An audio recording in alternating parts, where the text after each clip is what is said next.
Bonjour à toutes et à tous, vous êtes bien sur Jade FM fréquence 99.7 ou sur www.jadefm.fr. Comme toutes les semaines, nous recevons les chroniques Ciné-Étoile Dorée. Bonjour Mélanie. Bonjour Jules. Comment vas-tu ? Ça va très bien et toi ? Ouais, super. Bon au programme Mélanie. Alors, pour cette semaine du 29 avril au 5 mai, ça y est, nous voilà arrivés au mois de mai, je vais vous parler du traditionnel coup de cœur surprise. Donc, ce sera l'avant-dernier de la saison. Le dernier aura lieu début juin. C'est la seule chose que je peux vous dire, donc, c'est la date. Ce sera le lundi 4 mai à 20h30. Ce sera animé comme d'habitude par les bénévoles du cinéma. Et c'est un film français, en français. Voilà, c'est la seule chose que je peux vous dire. Et puis, laissez-vous surprendre par ce rendez-vous mensuel. Donc c'est un film ? Ah oui, c'est un film, oui, tout à fait. Donc, Oui. oui, j'imagine bien, mais donc vous le sortez qu'une fois par semaine ?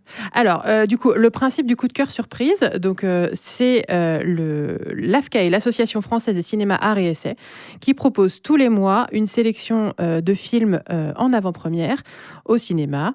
On a le choix entre 3, 4, 5 parfois films.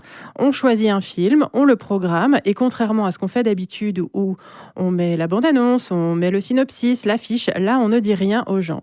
Donc les gens viennent voir le film sans savoir ce qu'ils vont voir. Voilà. Le principe, c'est de se laisser surprendre et de ne pas savoir ce qu'on va voir en avance. Ok. Voilà. Pas mal. Donc ça, c'était pour l'événement de la semaine.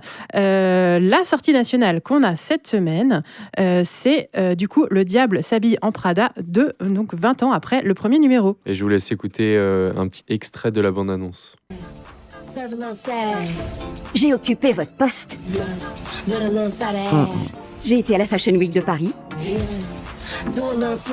J'ai porté plusieurs pièces de la collection Chanel. Et vous avez tout gardé? Non, je les ai donnés. Quoi? Un peu too much pour une salle de rédaction. Votre bureau.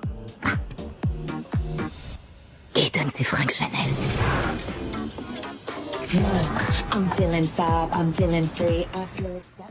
Alors, du coup, comme vous avez pu l'entendre, on va retourner dans l'univers du magazine Runway comme il y a 20 ans dans le premier numéro. C'est toujours David Frankel qui réalise ce film. Et on retrouve Meryl Streep, Anna Thaouet, Emily Blunt, Stanley Tucci qui vont nous replonger dans l'univers de la mode. Cette fois-ci, le magazine va être en concurrence avec son époque, ce qui n'était pas le cas il y a 20 ans, donc les réseaux sociaux et puis les créateurs et les créatrices de contenu. Donc surprise à voir dans les salles à partir de demain. C'est sympa. En termes de nouveautés, le film sur lequel moi j'aimerais attirer votre attention cette semaine, c'est Nous l'orchestre de Philippe Béziot, qui est un réalisateur principalement de documentaires et qui s'intéresse énormément à la musique. Vous aviez peut-être entendu parler de son précédent film Inde galante en 2021, qui parlait de l'opéra de Paris. Cette fois-ci, il nous emmène dans les coulisses de l'orchestre de Paris à la Philharmonie. Et c'est une immersion au milieu des 120 musiciens et musiciennes de l'Orchestre de Paris. Il a littéralement plongé ses caméras et ses 90 micros au cœur de l'orchestre.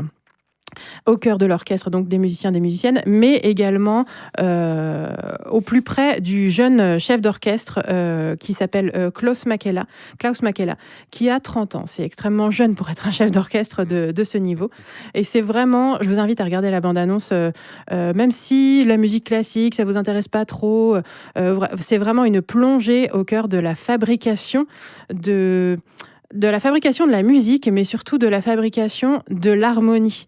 Parce que, ce sont vraiment 120 musiciens-musiciennes qui travaillent à chaque seconde pour littéralement être en harmonie et pour rendre une œuvre non seulement entendable, mais magnifique. C'est une plongée au cœur de la fabrication au cœur d'un orchestre. Donc, Nous, l'orchestre de Philippe Béziot, qui est sorti la semaine dernière et donc on prend en deuxième semaine et qu'on a très très envie de défendre. Un autre film, une autre nouveauté de la semaine, La corde au cou de Gus Van Sant, qui lui, vous connaissez peut-être pour avoir réalisé des films un peu grand public comme Will Hunting, Harvey Milk, mais aussi des films un peu plus exigeants comme Elephant il y a un peu plus de 20 ans sur la tuerie de Columbine aux États-Unis. Et cette fois-ci, il adapte à nouveau une histoire vraie. Ça se passe en 1977 dans le Midwest des États-Unis. Et c'est un homme qui, suite à une ruine financière, va prendre en otage le fils de la personne qu'il estime responsable de cette ruine. Et c'est une prise d'otage qui a duré 63 heures aux États-Unis, qui avait été très très suivie médiatiquement à l'époque. Et on va se retrouver en plein cœur de cette prise d'otage. Le personnage principal est interprété par l'acteur suédois Bill Skarsgård, qui est de la famille Skarsgård des États-Unis. Ils sont tous acteurs et actrices dans cette famille, en Suède, pardon. Il joue beaucoup aussi aux États-Unis. C'est un thriller qui ne vous lâche pas une seconde, mais voilà, un très bon film de Gus Van Sant à nouveau. Cette fois-ci, je vous emmène donc avec un nouveau film Romeria. Je vous emmène en Espagne et plus particulièrement en Galice. C'est le 3e film de la réalisatrice Carla Simón qui a pour habitude de traiter du thème de la famille. Cette fois-ci, elle est partie un petit peu elle s'est inspirée de sa propre histoire. On va suivre une jeune femme qui, pour des questions de papier qu'elle doit récupérer pour s'inscrire à l'université, va aller rencontrer pour la première fois la famille de son père qu'elle n'a pas connu. Et on va la suivre. C'est une quête d'identité et en allant chercher ce simple document, elle va se rendre compte que petit à petit, que l'histoire qu'on lui avait racontée n'était peut-être pas la bonne et elle va découvrir des secrets de famille. Et c'est un film avec avertissement ? C'est un film avec avertissement parce qu'il y a des scènes qui sont un petit peu difficiles. Donc voilà, il n'y a pas d'interdiction sur ce film. Donc pas d'interdiction au moins de 12 ans. Ça veut dire que des enfants de moins de 12 ans pourraient venir le voir. Je ne suis pas sûre que ça les intéresserait beaucoup au premier abord.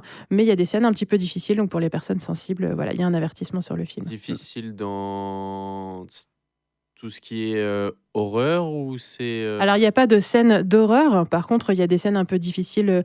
Il peut y avoir des scènes de violence psychologique, physique. Voilà. Okay. Voilà. Les avertissements sont mis, et comme les interdictions, moins de 12, moins de 16, moins de 18, sont mis par le CNC. Donc, il y a des commissions au CNC qui visionnent les films et qui disent ce film-là, d'accord, il sortira, il aura tel numéro de visa. Par contre, il y aura un avertissement pour telle et telle raison. Il y aura une interdiction au moins de 16 parce qu'il y a tel type de violence, tel type de nudité. Voilà, des choses comme ça. Okay. Donc ce n'est pas nous qui décidons de mettre les avertissements. Okay. Un autre film que je vous invite fortement à aller voir cette semaine, c'est une ressortie à bout de course de Sidney Lumet qui était sortie en 1988. Ça fait partie du cycle River Phoenix dont Victor vous a parlé la semaine dernière. On avait passé Stand By Me de Rob Reiner la semaine dernière. River Phoenix qui était un jeune acteur très prometteur, le frère de Joaquin Phoenix et qui est décédé, River Phoenix, en 1993 d'une overdose. Et donc voilà, là on suit son personnage qui est un jeune adolescent qui, avec sa famille, est amené à déménager très très régulièrement, à changer de nom parce que sa famille est en fuite. Et c'est une vie qui ne lui posait pas de problème jusqu'au jour où il va rencontrer une jeune femme avec qui il aimerait bien pouvoir avoir une histoire ou au moins se poser et arrêter de déménager tout le temps, de mentir. Donc voilà, ça va être le conflit de ce jeune homme, un conflit de loyauté entre sa famille, protéger leur histoire, protéger leur fuite, et puis construire sa propre vie à lui. Un très beau film de Sidney Lumet. Pour les enfants, la nouveauté de la semaine, c'est Les Contes du Pommier, qui a été réalisé par Patrick Pass, Jean-Claude Rozek et David Sukup. C'est un film recommandé à partir de 7 ans qui aborde des thématiques qui ne sont pas forcément toujours évidentes, dont nous, les adultes, on peut avoir un petit peu peur de parler avec les enfants, mais qui sont très importants de parler. Et souvent, les enfants ont aussi envie qu'on en parle, puisque là, on va suivre Suzanne, une enfant de 8 ans, qui avait l'habitude... quand elle allait chez ses grands-parents, que sa grand-mère lui raconte des histoires, leur raconte des histoires pour les endormir le soir, pour les faire voyager à travers des histoires. Sauf que la grand-mère est décédée. Et du coup, évidemment, c'est une période difficile dans la famille. Et donc, Suzanne va petit à petit remplacer sa grand-mère en racontant des histoires aux autres enfants de la famille. C'est adapté de nouvelles tchèques qui avaient beaucoup marché en Tchéquie. Et c'est un film qui est réalisé en stop motion. On aime beaucoup cette technique. En continuation, cette semaine, on a toujours évidemment le biopic sur Michael Jackson, donc Michael, qui passe en version française et en version originale. On a toujours Juste une illusion, le film d'Éric Toledano et Olivier Nakache, j'avais oublié son prénom, pardon, avec une particularité, une séance en version sous-titrée pour personnes sourdes et malentendantes le vendredi 1er mai à 17h30. Toujours également Compostelle avec Alexandra Lamy. Et pour les enfants, Super Mario Galaxy et l'enfant du désert. Et j'aimerais terminer cette chronique en vous donnant plusieurs dates à retenir. Les 3 prochaines animations qui auront lieu au cinéma. Tout d'abord, le vendredi 8 mai à 20h30, on va participer pour la première fois au festival Zone Portuaire de Saint-Nazaire. Donc, il se délocalise pour une séance chez nous, avec le film The Quiet Girl du réalisateur irlandais Colm Barrade. Et on aura la chance, vraiment l'honneur, de recevoir le monteur du film qui s'appelle John Murphy, qui viendra nous présenter le film, évidemment, mais nous parler surtout de ce qu'est le travail de montage. Donc vraiment une soirée très intéressante en perspective. La deuxième date qu'il faut retenir, c'est l'ouverture du Festival de Cannes. Ça arrive à très grands pas. Ce sera le mardi 12 mai, avec, comme chaque année, la retransmission en direct de la cérémonie d'ouverture. On n'a pas les horaires exacts encore, mais ce sera aux alentours de 19h. Et à 20h30, on retransmettra le film d'ouverture, La Vénus électrique de Pierre Salvadori.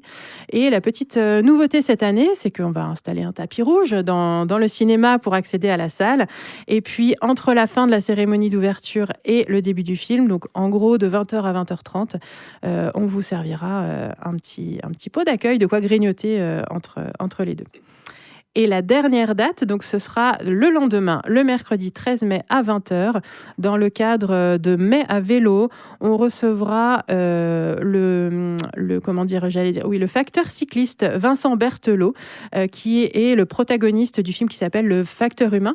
Vincent Berthelot, c'est une personne qui se déplace à vélo dans toute la France et je crois même un petit peu dans quelques pays d'Europe pour aller porter, comme il dit, des lettres importantes mais pas urgentes en main propre.